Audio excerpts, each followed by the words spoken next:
these days. It's almost about 5 days or so after the election. Result has not been released. They have to go, now they have to go back to the manual process of result counting before they get to where they are today. So we have to be very, very careful about technology. I'm not against technology, but then the training of the personnel that will man those technological machines is also a problem. And that is exactly what happened in Kenya. Before you know it, everything crumbled. Even the DDC machine that were on the field, very few are working, even though, I mean, you cannot say that the process is not good. You cannot fault the DDC machine that is in terms of efficiency, but it fails. But Mr. Musa, in spite of the failure, there was no chaos reported. Yeah, there was no chaos. And this is one of the most credible things I've witnessed in Kenya.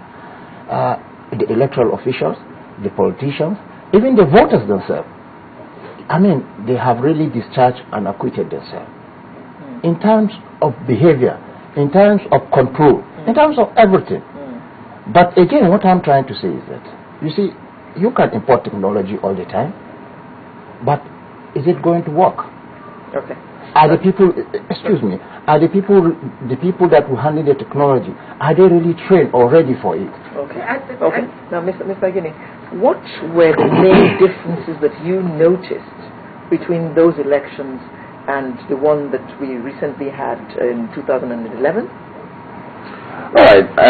I think that for the purpose of our country, our dear country, and for our visit to Kenya and some other countries we have visited, privileged to visit the U.S., Ghana, and now Kenya, and some other countries like Sierra Leone that the Commission has visited, is for us to look at what happened in those countries, particularly Kenya, which is of the issue today, from various perspectives, looking at where we are and what's ahead of us by 2015. In terms of looking at the legal framework, looking at the political parties, looking at the electorate, the procedure, all institutions of states, in what way have they contributed to what we are seeing despite the challenges as election that took place in in Kenya. First, the electorate, or as a people, we saw clear determination to move away from the tragedy of 2007 and 2008, where on account of the elections, more than 1,200 people were killed. As at the time of this election, as we speak today, thousands of persons who were displaced that are in camps are yet to be rehabilitated. Consequently, there was a granite will determination on the part of Kenya that they must move away from this recent historical past. And that was what we witnessed in terms of what we call national commitment to get it right. In terms of first, the ordinary electorate Kenyan people standing tall, ready, on the very long queue. This is Senate television. We found queue as long as going to Sheraton Hotel, even up to the airport. As you can see, from here, I am telling you, you were there, you can see the queue. The people defeated, the residents of Kenya was so that they defeated even the longest queue I've ever seen in any election, either in Nigeria, either in anywhere. I've never seen that before. You can see this. Now, fundamentally, the electoral body, because first, in any election all over the world, the process is more important than the outcome. That is to say, if you get the process right, then of course, the outcome will be accepted by the people.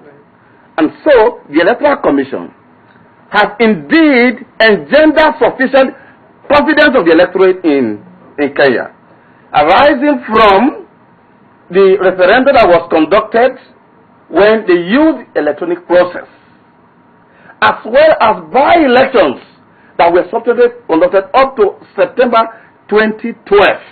This is 2013. Now, because of what happened in 2007, where because of the process they had a problem. Now, Kenya have to go after Nigeria. And that is why, as a people, as a nation, we must realize that despite our challenges, a people must have something to build on. Ghana, Kenya, they took after Nigeria. After, in fact, the last EMB meeting we had, and interestingly, himself, myself, having to be privileged to be in the same committee with the current chair of the commission in Kenya. Now, the result was to have what we call the biometric process of registration. So that the principle of one person, one vote is fully established in Kenya on account of ballot box stuffing, on account of multiple voting that took place in 2007. Now, on election day, maybe because of costs, they went for the laptop system, all right? So in the laptop process, they have both the manual and the laptop. That is to, first of all, verify your card.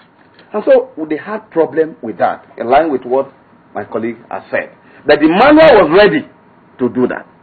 Now, in the course of voting, they also wanted to transmit the result directly from the police station, which you call stream in Kenya, which you call PU here, directly to the tallying center. So they had that issue. It was at that point they had a challenge. Okay, but as a people, we saw a granite way determination. Thank you very much, Igini. We are going to Nairobi now, where Salim Amin, who is the man in charge of A24 Media, that produces a number of television programs for different organizations. He's a journalist, he's a broadcast journalist.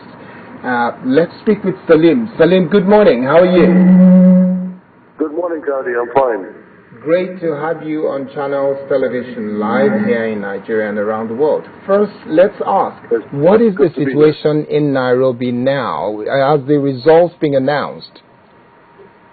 The results have been, they've been out for a while, for a few hours now, but the IEBC, the electoral body, the Electoral Commission, has not officially announced a winner yet.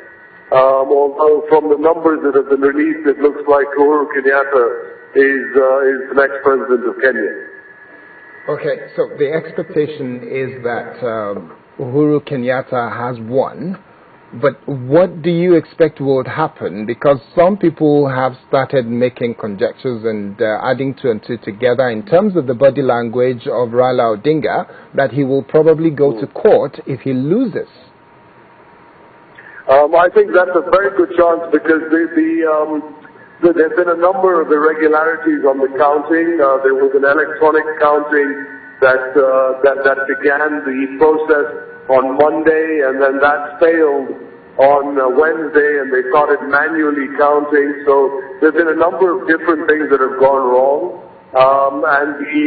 While Uhuru Kenyatta, beat Raila by almost 800,000 votes, the difference for him to get his 50% of the electorate was only 4,000 votes. So 4,000 votes out of a total of 12.5 million votes cast is not a lot of votes. So I suspect that Raila Odinga will go to court and ask for a recount of the votes in order to see if that 4,000 votes, those 4,000 votes can be moved in some way to deny Uhuru his 50% and to take this to a runoff.